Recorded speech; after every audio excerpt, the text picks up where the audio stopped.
Hello, everyone, and welcome to the Jobber Circle Wrestling Podcast. We just finished watching AEW Revolution. Revolution, yeah. So, pretty good pay-per-view overall, honestly. A little bit longer, I guess, right? Would you consider longer? Maybe just, the Ironman match, obviously. Yeah. Felt a little long. Yeah. But, it was worth it, worth the watch, right? Yeah, for sure. I seen people talking about this pay-per-view before, saying, like, oh, this pay-per-view is going to go on until 1 a.m. Yeah. And I even thought so, too. I was like, man. Yeah, it almost felt like lengthy. Yeah, we're going to be recording and editing and stuff, way past one. It's already going to be almost midnight here. So, yeah, no, but that's pretty cool. So let's get right into it. Of course, with our rating system, of course, if it gets a 1, which is really our only bad rating, I guess you can say, 1 gets a potato, 2 gets a pop, 3 this is awesome, 4 it's elite, and 5 is going to be a brass ring. Yes. So you want to go ahead and start the first match? Yeah. So starting off the pay-per-view, we had Ricky Starks versus Chris Jericho. The Ricky Stonks. The pretty Ricky. Ricky. All the insert Jim Ross nickname here. He loves it. Yeah, so it was good starting this feud. This is a feud that's been going on for a while, but that's what I realized about this pay-per-view. There was lots of feuds that literally I was just gonna say that. Yeah, there was lots of feuds. So I guess this technically would have been the least consequences to fight for type feud. So right. But it's also a feud that involves two, top stars, as in Jericho and Stark. So yeah, keep it up with the pattern of starting out hot, Yeah. getting, especially Ricky Starks, getting the crowd hot. Yeah.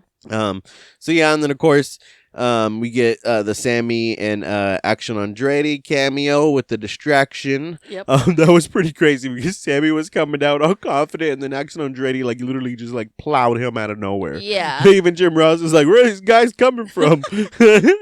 And then I did enjoy the ending spot where you had Jericho, of course, classic cheat move with the Floyd the Bat hitting Ricky Stonks with the bat, but then right when as he tried to do the Judas effect, Ricky blocked it, and I think he even blocked a code breaker, which was Jericho's other finishing move. So, but I'm yeah, still learning all of these moves. Yeah, slowly but surely. Yeah. See, it's not like you just missing a chunk of wrestling. There's other people that are just getting. Can you imagine just getting into it now, not knowing nothing about it? But Caylin is the type of fan where she watched as a kid, and much like everyone else, or a lot of other people, except for the real ones who stayed watching wrestling, she branched off, and you started watching other stuff, and then we met and brought you back the past 6 years. So and yeah, that's what you've learned about wrestling, is there's so much information. Because look at you, 6 years back into it, and you're still, like you said, learning. I still learn some stuff when especially now with AEW and Excalibur calling moves. I'm like, shit, I've never seen or heard that movie before ever. Yeah, and that's rare. Sliced bread. Never heard of sliced bread before. Oh well, that recently. Basically, I've heard of sliced bread. You get amazed with all the wrestling moves that I know, but literally all the wrestling. If you were a kid that played a wrestling game and created your own wrestler, and literally when you create your own wrestler, you have to choose at least 16 to 20 moves to your wrestler. Yeah. And yeah, if you were a kid that played those games and literally sat through and went through every single move, because they have the little little blank people showing the moves. Right. That's how I learned all my wrestling moves mainly. It's just by playing those wrestling games and creating a character and going through all the moves, seeing, which move am I going to be? And then you see the move over and over and you learn the name. Yeah. That's really, It just sticks with you. Yeah, exactly. So anyone that played those games, that's where you got a lot of your wrestling move knowledge. Even now, that's this pay-per-view, I saw two moves in this pay-per-view that were pulled out that I hadn't seen before, other than the creator wrestling game. You know what I mean? Right. But nonetheless, so Ricky Starks wins by Rochambeau. Where would you get this match? I'm gonna give it a 2. I'll give it a pop. Yeah. Yeah. 2. 2's good. Yes. Good way to start the match. The final burial. This was awkward. Yeah, for sure. All I'm going to say is, how does Tony Khan claim that he has more money than WWE all the time, yet we get these, it's just, low budget type matches? Yeah. It's either, very put together or, no thought goes into it at all. Right? Yeah, it kind of sucks. It's like, but I still kept an open mind, and I guess it still played off throughout the end because going into this, we kind of really didn't know what it was. Of course, the final burial, we see Jungle Boy with the promo at the technically like at a grave site with the shovel and talking about a hole and dirt on top. So it's like everything's implying to that's a buried alive match. Exactly. And I told you maybe they couldn't call it a buried alive match because like PG reasons are, I don't know, they're not technically PG, but you just never know. Like I said, right. when there was the last buried alive match in WWE with Undertaker and Vince, that weekend, me and my brother tried to have a buried alive match with gravel and a wheelbarrow, throwing gravel on top of each other. So, very dangerous. Yeah, so maybe that's why they couldn't call it a buried alive match. So we're like, okay, a final burial. So they're going to do something like that. And then we saw online that it was going to get changed to a no DQ match. Yeah, no holds barred. Yeah, no holds barred. And we're like, what? Like, did they just change it? Yeah. And then it ended up basically turning into a casket match. Mm-hmm. Yeah, that's what it turned into. Yeah, so they eventually did announce, like, that was the thing too. Like, I think that's how they get people to watch, is they don't announce things right away. So they literally like make you tune in to figure out like what is this really about. Because we didn't even know like that the stipulations were that you had to put them in the casket and close it. Yeah.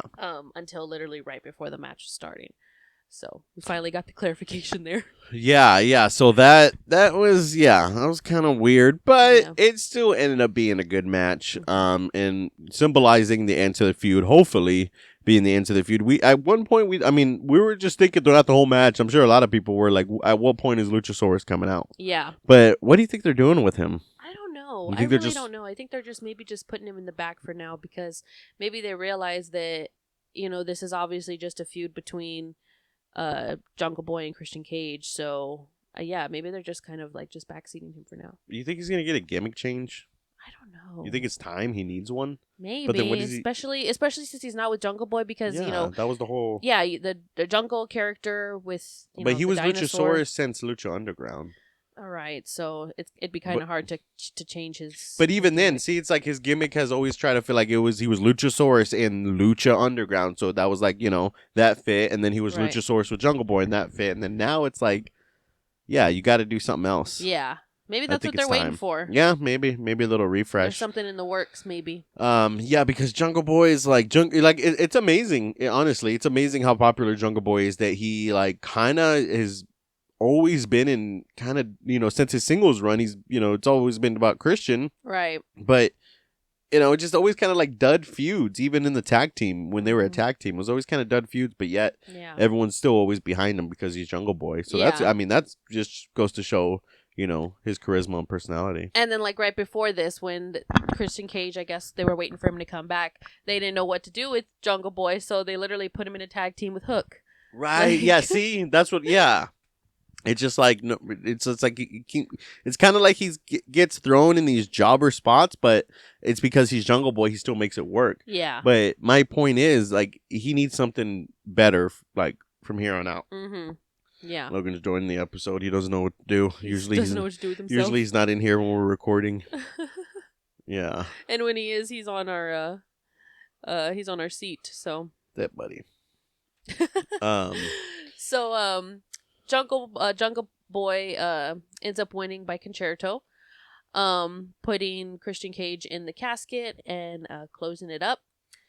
Which they actually saved themselves with this ending. They did. It was actually really cool. If we just would have closed it and that was it, that would have been kind of, yeah, but then you had the cool effect where it literally just drops. It dropped him and then you got the little smoke come up. Yeah, a little smoke action. Yeah, you're right. They saved themselves with that because that was really cool. Yeah, for sure.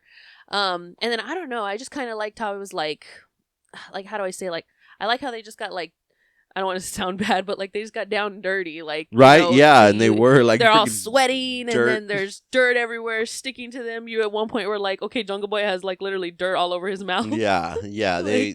I still every match pretty nobody, or at least all the hardcore matches like that, nobody, they weren't afraid to get, like you said, down and dirty. Yeah. Which is awesome. Yeah. Which means they really love what they're doing, which is always cool to see. Mm-hmm. What would you rate this match? Well, I thought it was pretty awesome there towards the end, so I think I'm going to give it a 3.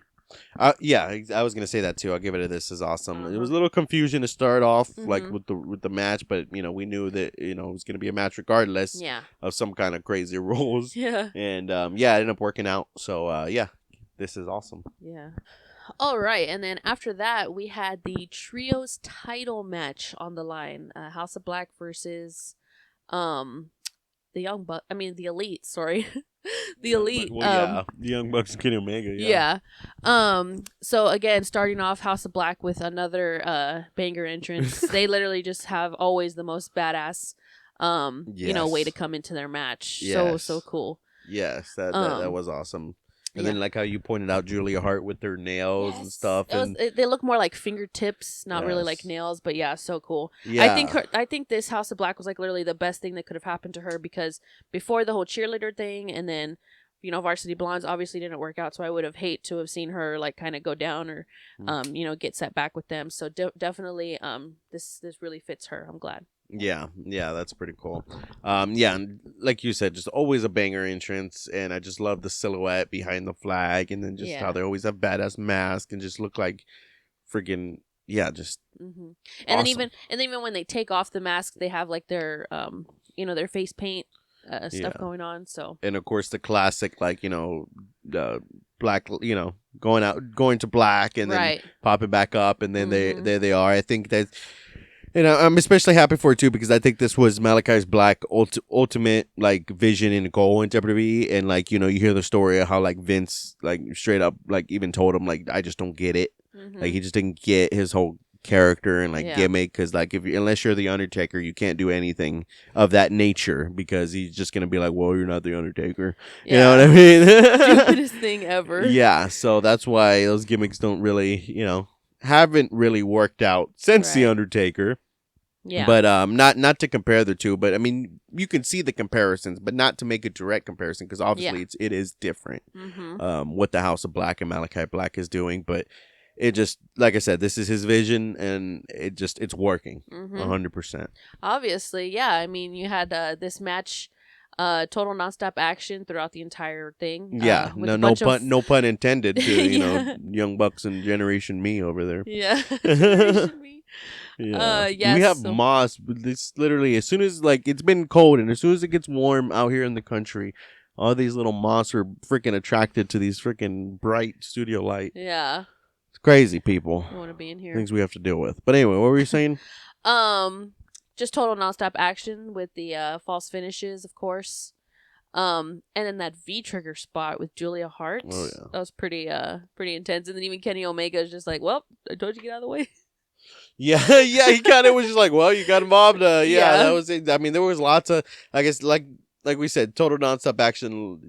I mean, it's hard to really pinpoint it, because it's like this is what we know a Young Bucks match, or an Elite match to be. It's just badass spot after badass spot, and you have, speaking of the Undertaker, you have people like the Undertaker complaining, oh, they just do the same moves, and then it's not like okay, like no disrespect, but okay, Taker, like any other main event wrestler, such as Hulk Hogan, such as John Cena, such as The Rock, such as Stone Cold, such as the Undertaker, doesn't have the same moves that they pull out.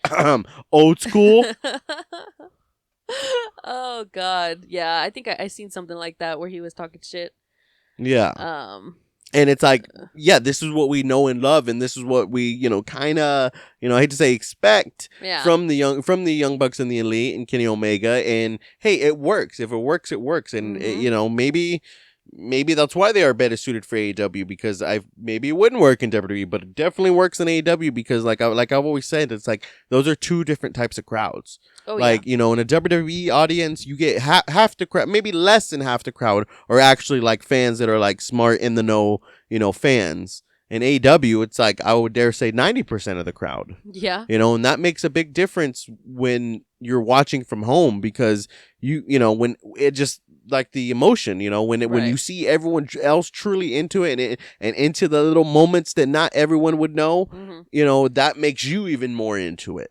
And then, like in WWE, like I'm sorry to say, not to jump to the Ironman match, but just for a second, like I don't know if WWE could pull out an Ironman match like that today, because I mean the last time they did it with the Iron Woman match, right? Right. And it's just like, would the crowd be so hot the whole time in WWE as they are in AEW? Not to make we always have to make a comparison because it just is what it is. Yeah. We're gonna compare Burger King to McDonald's.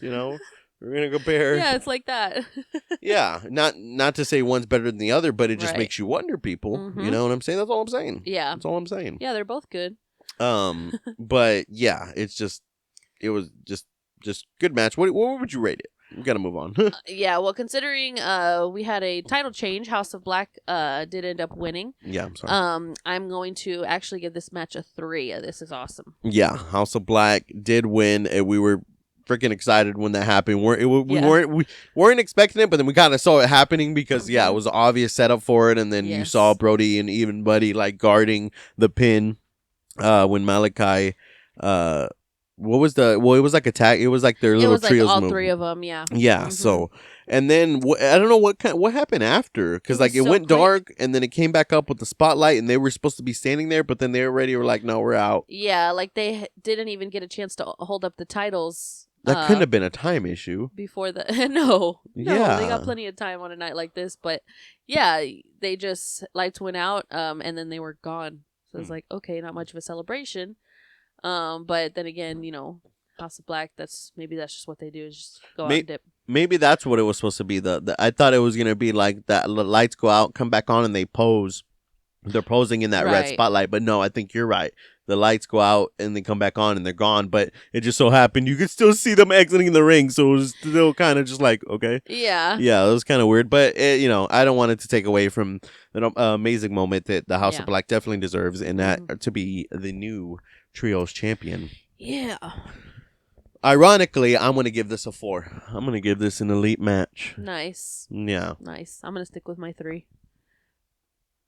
Okay. Oh, man. All right. And then just a little funny side note. This is 3 matches in. Approximately like an hour and a half into the pay-per-view, and Jim Ross is done for the night. So he suddenly just dips out. He's like, all right, fellas, thank you. I was like, oh, wait, is this it? He had to go. No, he was done. He had to go to bed.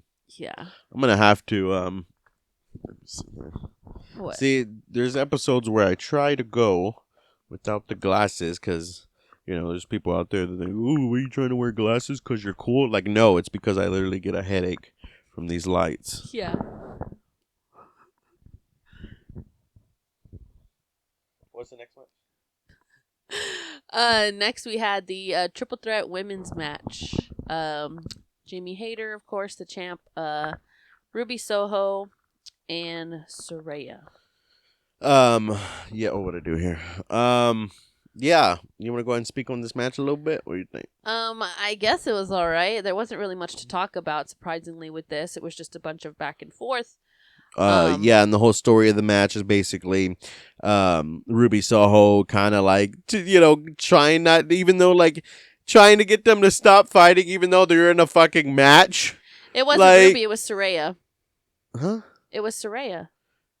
Well, yeah, no, you're thinking of that one spot where Saraya was like, stop. No, she was just saying like, stop hitting her. Oh. But no, it was like, the whole story is like Ruby is conflicted, like which side she's with. Right. Yeah. Right, which, But then again, it was a triple threat match for the women's title, so it's kind of like, I didn't really, like I said, maybe I just didn't pay attention enough. I'm not trying to dog it, but I just, this kind of confusing. Right. What the story they were trying to tell was kind of confusing. Yeah. Hayter retains. Yeah. Everyone was pretty okay with that. I didn't really get any bad vibes because, of course, number one, I really did not want Saraya to win. I just feel like she just got there. She thinks she rules everything, and like I just didn't think she was ready for that. But Ruby Soho could have deserved that spot too. Maybe I don't know if they're leading to that now, because after the match when Hayter retained, you had Tony start attacking everyone. Yeah. And then it made it look like Ruby Soho was throwing Tony and Saraya out like she was against them, and then all of a sudden she started attacking Jamie Hayter and Britt Baker. Mm-hmm. So she now sides with them. So now it's Ruby Soho, Toni Storm, and Saraya. And what the fuck are they doing with the women's division? I have no idea. I feel like there's so many other women that can be used right now, and I'm just frankly tired of seeing the same people on the screen. I'm not even gonna compare it. I'm not gonna, because I don't have to say it. Yeah, I'm not gonna say, but yeah. I think we all know. Like what? Like you have 2 women's titles, and like I'm sorry, okay, like Jade Cargill wasn't even on tonight because you have nothing set up for her, because you never have nothing set up for her, because the only story with her is that she's undefeated and she's that bitch on that bitch show with that bitch championship. Yeah, and it's like, okay, like I'm like. She's kind of getting over. She's kind of popular. People cheer for her. People respect her. You don't she kind of doesn't need the title anymore. And kind of doesn't need the streak anymore. Let her be in a legit feud where she actually loses and then actually makes it mean something for somebody else. And then you have maybe a babyface Jade Cargill, go for the women's title now. Now that she, maybe when she finally loses, she's like, okay, well, I lost. Now it's time for the next chapter, which is the women's title. You can do so much more. And then now you freed up the TBS title. Now you have so much more you can do with that. And then, but no, you're saving all of that just for Jade Cargill. Jade Cargill, yeah. Cargill. Yeah. But just to, like today, have her do nothing. Besides defend it on Dynamite and Rampage against in these predictable matches. I don't know. Yeah. I mean, unless you're just waiting for Chris Statlander, but that's like, at that point, it's like, really? Like, you still can't do nothing else? And then the women's... In the meantime, yeah. Yeah, I mean, Jamie Hayter's a good women's, champion, but, like, this whole feud has just been ongoing and just meaningless, kind of. Mm-hmm. Again, just adding to the list of feuds that I hope are done after this. I think that's the disappointing part, because this clearly shows it's not. Yeah, that's very true. Yeah, I'm gonna give it a 2. I'm gonna give it gets a potato. Oh man, the first I'm giving potato a potato in a while. Just based on the story and the no disrespect to the competitors in this match. Yeah.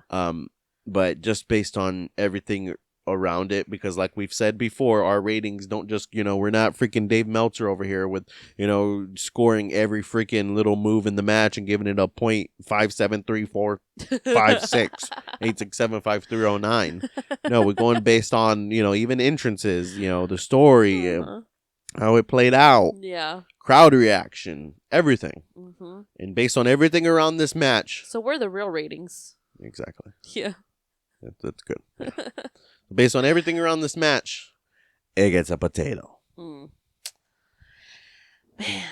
So, after this, we had the Texas Death Match with Jon Moxley and Hangman Adam Page. Another feud that's kind of been just like, where's this going? What's going on? Can this finish? Like, it's kind of meaningless, but damn, was this a great match. It was good, because if they were going to go out like this and they were going to end it here, it would be like this. Go out with the banger. Yeah, no, they really did. And then honestly, we've seen a lot of brutal matches in AEW, and I would dare say this is the most brutal match. This had more barbed wire brutal high spots than the actual barbed wire death match between Mox and Omega. And like everything down to like the back scratching, and like I said, all the barbed wire spots and barbed wire chairs and barbed wire tables, and just wrapping straight up barbed wire around their arms and backs and shit. And the fork. And they were literally just, and the fork. Jesus. Yeah. The old Abdullah the Butcher there. Yeah, that's very Abdulish. The brick, the chains. Yes. They, I don't think I've ever seen a brick. Right? Like, not like that. I don't think anyone's like, we've seen a cinder block. Yeah. Seen the old Swerve and Rick Ross pull out the cinder block. Yeah, but bricks and chains? Yeah. Yeah, it was really interesting. And, man, like, Moxley just loves to bleed. Yeah, he really does. He just loves it. He really does. And then it ends with, of course, Hangman making Mox tap with the old chain rope choke. I can't believe Mox tapped. I know. Jesus, we're gonna maybe it was like a foreshadowing the Blackpool Combat Club. What do you mean? With the tap. Talk about that with Brian match. They both tapped. That's right. Okay. Yeah. That's crazy. I don't know. Maybe that just, ironic. I don't know. Coincidence. But I just thought I just think that's kind of cool. Yeah. No, yeah, for sure. What would you rate this? I'm going to give it a 4. Wow. But you didn't want to give the trios match a 4? I'll give it a 3. You know what? If you're going to give it a 4, see how it feels. I'm going to give this a 3. This was awesome. It was awesome. This was awesome. So it was awesome, but I say what you want about the bloody and the gory brutalness. I don't know. I like that. Yeah. So. That's more, your style. See, it's like not all typical old school freaking hip toss, drag toe hold, headlock. Yeah. Is great. That's what's beautiful about wrestling is you can find a lot of different things for a lot of different people, and it's all subjective. Yeah. But the next match was for the TNT title. Of course, you had the old Wardlow match. Wardlow versus Samoa Joe. Yeah. This was a good, heavy hitting back and forth, 2 big meaty men match. Yeah. What? And then what we got going on here? Sorry about that, people. A little glitch in the matrix there. But yeah. Any notes on this match? No. I mean, was it just me or was this match kind of quick? It really was. I think it was. I think it was the quickest of the night. Yeah. I feel like all the other ones lasted a little bit longer. But it was still a hot match. You can tell that crowd was hot for it. Mm-hmm. A lot of chicks screaming for Wardlow. I know. It's like, jeez. Yeah. And then Wardlow ironically wins by sleeper hold. Mm-hmm. Wardlow is your new TNT champion, which was I think it was a good outcome in this match. Yeah. And now you'll have Wardlow versus Will Hobbs on Dynamite for the TNT title, which I think like if you're really gonna set up Will Hobbs winning the Face of the Revolution ladder match and everything, and then just to give him a title shot on Dynamite. Yeah. But I guess that's what happens when you have pay-per-views so far apart. Yeah. That's true too. Only 4 a year. And another thing, usually the Face of the Revolution ladder match is at Revolution, but they just did it on Dynamite this year. That's not confusing. Yeah, it's just like it should be called Face of the Dynamite then. Right? The hell. And don't get me started on the Sonic ring. Like they have the Sonic ring, because they have the casino chip because they can't use a briefcase because that would be too much, copying the homework. Right. But it's like think of something better than that. Yeah. At least like. I've thought about maybe they should go the Lucha Underground route with technically having a title where you can trade in for a title, but then that would, to the casual fan, that would be like, well, then why don't they just keep the title? Yeah. But do something like maybe a ring or something, Mm-hmm. Like a diamond ring, but I don't know. Yeah. Anyway. I'm going to give this match a 2. I'll give it a 2-2. A 2-2. A 2-2. It gets a 2-2. Yeah. It gets a pop. Oh, man. So following the TNT title match, we had the 4-way tag team match with the Guns, Jeff Jarrett, Jay Lethal, the Acclaimed, and Orange Cassidy and Danhausen. I like Orange and Danhausen's matching gear tonight. No jean jackets, more like black jean jackets, I guess. I don't know. Right. Orange cool. Cassidy with the black jean look. Yeah, black jean, exactly. Yeah. This match I feel like was kind of all over the place. I know that's kind of the point. You got what? So how many is that? 8? 8 dudes. Wait, not 8, right? 1, 2, 3, 4, 5, 6. Okay, yeah, 8. 8 dudes going back and forth on each other. Interfering, and then you got the people on the side. Sanjay and Satnam Singh. It's kind of just hard to like keep an eye on like, hey, what's going on where.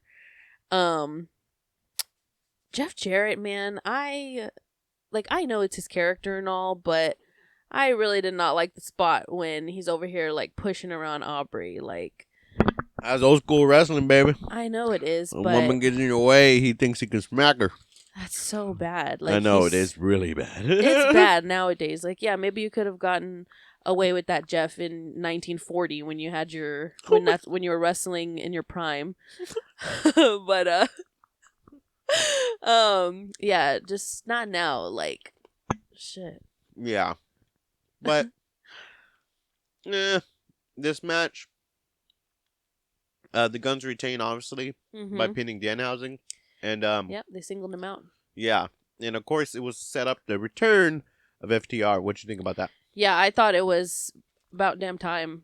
They've been gone, and it's kind of funny. We just were listening to that to the Busted Open radio show a couple of days ago, and you had Dax Harwood on there being interviewed, and you got Tommy Dreamer asking him, what's next? Are y'all guys gonna come back to the ring? And of course he didn't want to say anything. Of course it was probably planned.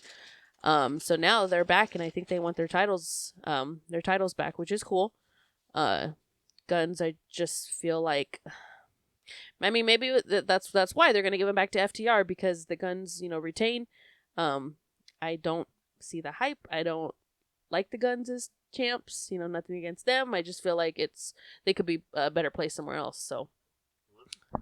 No, yeah, I totally agree. Totally agree. And I'm back now. I put up the chips and get the munchies. I wonder why. So yeah, typical wrestling fan talking shit about wrestling while I'm sitting on the couch chowing down on chips. It's all right. Oh man, what would you rate this match? Give it a 2. I'm gonna give it a 2 also. I would give it. Would have gotten and honestly would have got a potato. The match itself wouldn't have got it, but like I said, everything around it. Yep. Would have got a potato, but since it's the return of FTR, it gets a 2. Yeah, you took the words out of my mouth. Yeah. Yeah, definitely. Yeah, if it just ended like that. Mm-hmm. If it just ended just like that and that was it, went on to the next match, I'd be like, okay, what the heck? Yeah. So yeah. And then it's time for the main event. Yes, it is. We had the 60-minute Ironman match. A lot to go off in this match. Obviously, it was a 60-minute match. First thing to know is MJF's entrance. Mm-hmm. Pretty cool. Pretty cool entrance. Even coming out with the white devil mask. Yeah. Which was pretty interesting, and just like his robe, it's like boxer / Ric Flair-esque, but not too flashy. More like a minimalist type of like robe look. So I don't know. I really like that look. Yeah, for sure. So I thought that was really cool. His gear was cool. Brian's always just kind of mainly minimalist, where he's just like, his gimmick is just he's a good wrestler, mm-hmm. which I guess there's a lot of people in AEW with that gimmick, but he's just there to fight. He doesn't do anything extra. I know, but I wish the American, he has the American Dragon and all that, but I wish there was more. Right. Wish there's a little more pizzazz sometimes when it comes to big matches at in Brian, even at WrestleMania is like the only thing he would change is like he would just add like fox fur on on his boots, like to his costume. Or not fox faux, not costume. Their gear. Yeah, and that's another thing about like matches like WrestleMania. It's big entrances, so mm-hmm. AEW they tend to try to do it at various pay-per-views, but right. Anyway, that's just a little like me nitpicking with that, but. Yeah. Of course, I did like the look from another nitpicking, like, editor's perspective. I did like the look on the stage. Like, they set that up perfectly with, the timer and their pictures to know which side, like, who's who. Yes. And then the little scoreboard. I thought that was pretty cool. Yeah. But, of course, they didn't actually start wrestling for, 10 minutes. Yeah, predictable. Yeah, MJF pulling out all the typical, playbook heel sticks. Mm-hmm. But, yeah, once... I guess that was worth it because once they actually started wrestling, they went all out. But little note of the MJF spot with the kid. With the kid is so freaking sad. Like I was talking about it after. I'm like, oh god, like that kid was so little. Like if it wasn't already set up that he was gonna do that, how was that a part of the match? Throwing water or a drink of some sort on a kid. Like it's probably not even really. It didn't look old enough to understand the whole that's a heel move. Yeah. He's just there to enjoy wrestling genuinely and man, it's just didn't have to do that, but well, Tony Khan apparently talked to the kid after, so if it wasn't like I said, if it wasn't set up or like you said, if it wasn't set up then yeah, he made things right. Yeah, exactly. Which maybe that'd be worth it in the long run. And then I didn't want the match to go one or two typical ways, like how wrestlers can usually go for 20 minutes in a typical match before they lose, but then when it comes to an Ironman match or a 2 out of 3 falls match, they all of a sudden they just give up pins so easily, like after Right. like a suplex or a DDT. It's like, and then like 2 minutes into the match, you already like got one fall. It's like, really? Like that's not, you know. And I also didn't want to do the typical, you know, Bret Hart, Shawn Michaels route where it just like it just 0-0 the whole time, and then it goes sudden death, because it'd be like, okay, that's really cheap writing. Yeah. If you're just trying to play this out like the first Ironman match. But it was a really good spots throughout the match. I mean, you had outside spots, you had crowd, you know, semi-crowd spots, you had apron spots where, you know, the apron, I always get nervous when they wrestle on the apron. Of course, the hardest part of the ring, that's steel beams that outline the ring. And I always get nervous especially when they're trying to do power drivers and shit on the apron. It's like, Jesus Christ, guys, like, come on, you know? Yeah. But dangerous. yeah, that just goes to show how they were just pulling everything out. Even MJF pulling out high spots with the backflip, you know, spot, springboard backflip to the outside spot. MJF doing a freaking top turnbuckle elbow drop to the outside on a table. That was pretty gnarly. Yeah, and then using the remnants of the table to give Brian a tombstone power driver, which you know, made Brian, you know, bleed. Yeah. And then I don't even know what made MJF start bleeding. I think it was like a headbutt from Brian, but it was the head contact. He definitely bleeded too deep, because he was that, talk about a crimson mask. He was pouring. Yeah, within seconds. It was insane. Yeah. Brian got the first fall with the psycho knee at 35 minutes, so they had already been wrestling for like 25 minutes, right? About 25 minutes in. Yeah, and that got the first fall, and then it got a little confusing right here, because the jobber scorekeeper mixed everyone else up on this spot, including the announcers. The announcers didn't even know what the fuck was going on. But yeah, so he got the first fall, and then MJF low blowed Brian. And of course, you kind of asked that before, like, oh, there's no DQ, and I'm like, no, DQs count in Ironman matches. They even announced that before, that DQs do count. So whenever MJF low blow Brian, he technically got disqualified, so right. Brian is now at 2. So 0-2, but in the typical heel antics move, that was worth it to MJF, because he got to pin Brian twice in a row because of that low blow. Yeah. And then it just matched up back to 2-2. Yeah. But the scorekeeper was kind of late on doing the, you know, making the graphics and the transitions, and then the announcers even got confused. So yeah. That was kind of confusing. But but nonetheless, anything else at this point? What do you think? I don't know. I mean, regardless, I know you were talking about those high spots, and then you had MJF holding onto his knee for 30 minutes of this match. Yeah, just constantly selling his knee the whole time. Yeah, a little more than Brian was selling his arm, and that was like the whole build up to this match was Brian's arm, and really, MJF sold his, like, he always sells his knee. Yeah, he really does. And then you had your well, so at this point, it's okay. I'm losing count of the track of where their numbers. So yeah, I mean, I guess the next fall was gonna be whenever he did the Heat Seeker. Yeah. Oh yeah, that was after the tombstone, and he was like squeezing Brian's head open. Yeah, like a pimple. Like trying to bore the blood out. And yeah, I think around that time is when he threw him back in the ring. He did his finisher move, the Heat Seeker, and pinned Brian, and that's when it was the, you know, what it would be for I guess. Almost, not the rest of the match, because shortly after that, Brian made him tap with the label lock, so it was 3-3. 3-3, okay, yeah. And then another thing, like the crowd was so hot there. Like I said, I don't know if you could pull this off. You know, I'm not even just going to directly. In a lot of companies, let's just say that I don't know if you could pull this off in a lot of companies and have the crowd be that hot throughout the whole match. I think all the way from beginning up until the end. Yeah, I think that really attests to like the build to this match, and you know, of course, the respect for Brian and for MJF. You know, even the whole, like, when they collapsed and like head to head and like kind of collapsed on their knees in the middle of the ring, and like the crowd knows, like, you know, they're freaking tired at this point, and they're giving it their all, and they're busted open and bleeding, and everyone just starts clapping. Like, this is what I love about crowds like that. Yes. So yeah, and then MJF kept drinking water. He did. I'd say approximately, we should have counted, but approximately 4 or 5 times he took a freaking water break. That you literally had the crowd chanting H2O.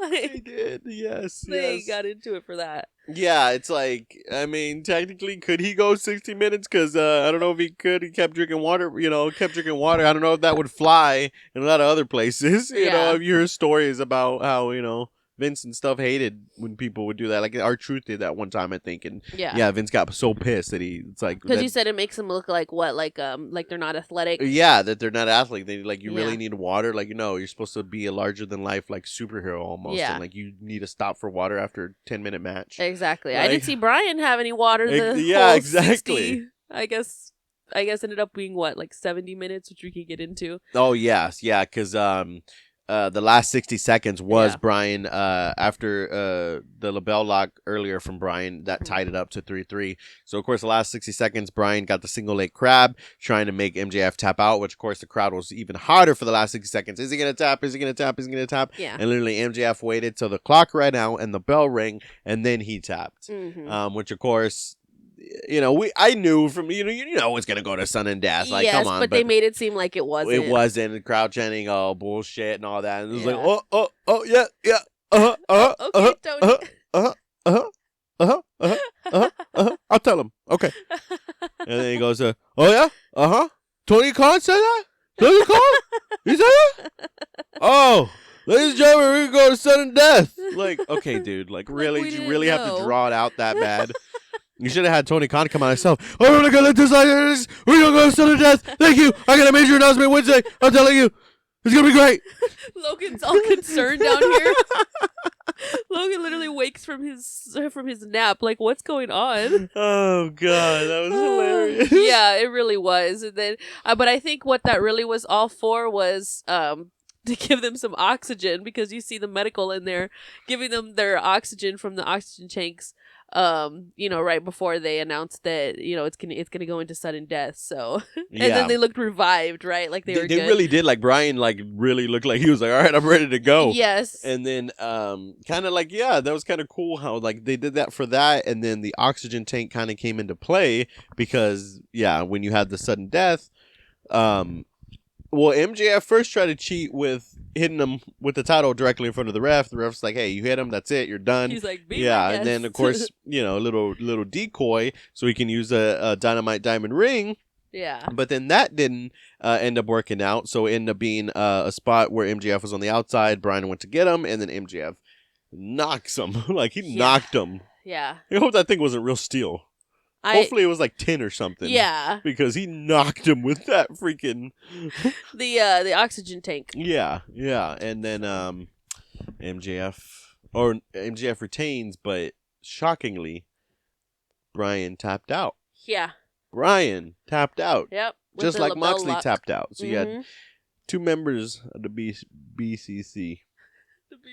The BBC tap out. Yeah, so MJF ends up retaining 4-3 at the end of this 65-70 minute Ironman match. And it was pretty crazy this whole time. What would you rate it? I don't know. This is hard. This is hard. Because like I don't know.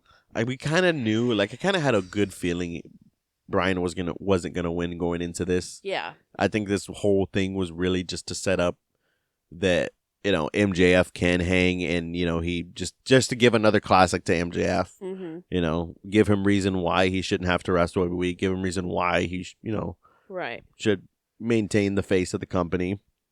It sucks that Brian.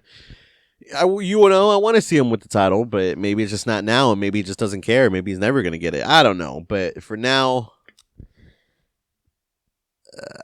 I don't know. What would you rate it? I'm going to give it a 4. I was going to give it a 3. Oh, man. But I'll match you at 4. We'll match this time. Yeah. I'll give it a 4. I think I'm going to say it. If Brian would have ended up winning tonight and MJF would have lost, I think this would have gotten a 5.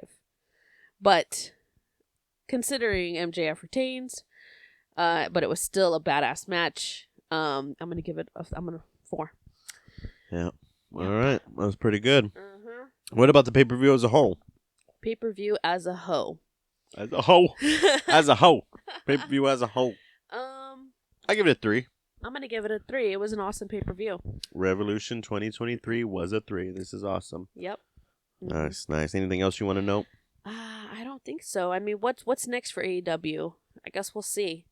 Yeah, I guess we will see. Yeah. Well, I mean, that's usually the thing. After a pay-per-view, we'll start setting up the new feuds. Right. Of course, Starks and Jericho's done, so we'll see what's going on with that.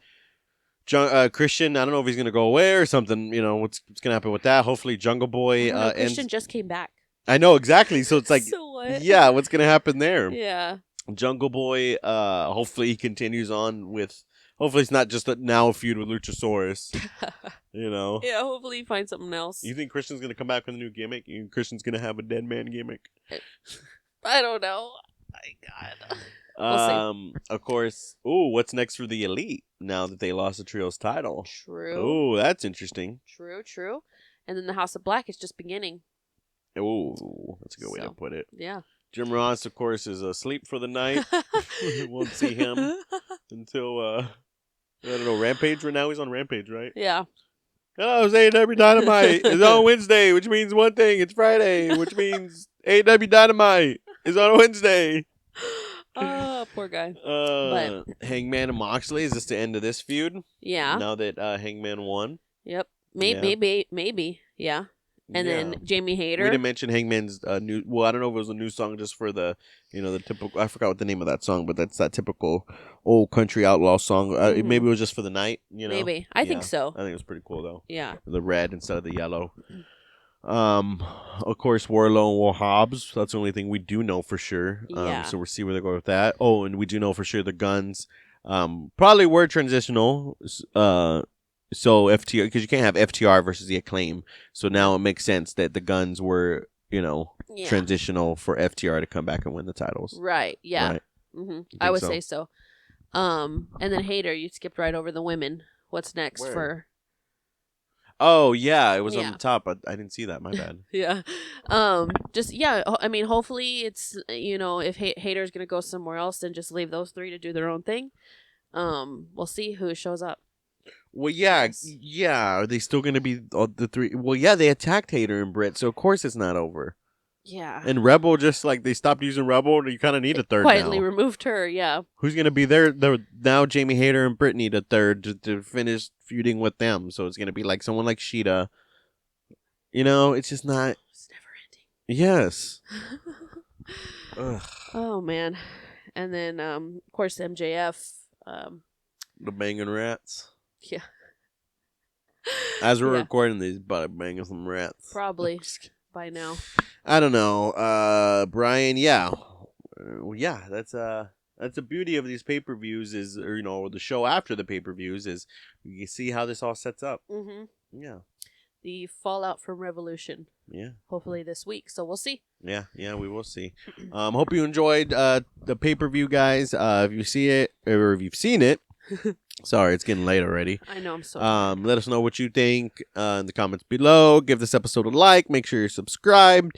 And if you really enjoyed this episode and you want to support us, go to patreon.com/CayVin Universe, which is our flagship brand, where we have a Jobber Circle tier, which you can go request watch-alongs. Got some bonus episodes, some lost episodes there, and tons of good stuff there. Yes. You can also check out our flagship show at CayVin Universe. And what else you got to say, Caylin? And don't forget to get your Jobber t-shirts on CayVin.com. Interesting. Yes. Good night, Jobbers.